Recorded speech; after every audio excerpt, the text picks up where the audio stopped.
Kumamin ka nga sa akin, Brianna. Bakit ang daming pera ng wallet mo? Hindi ko po alam, Your Honor.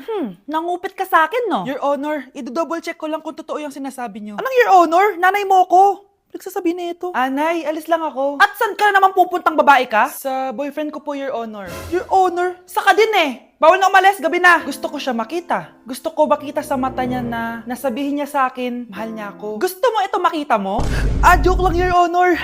Anak, nakausap ko yung teacher mo kanina at sabi niya, hindi ka daw pumasok ng school?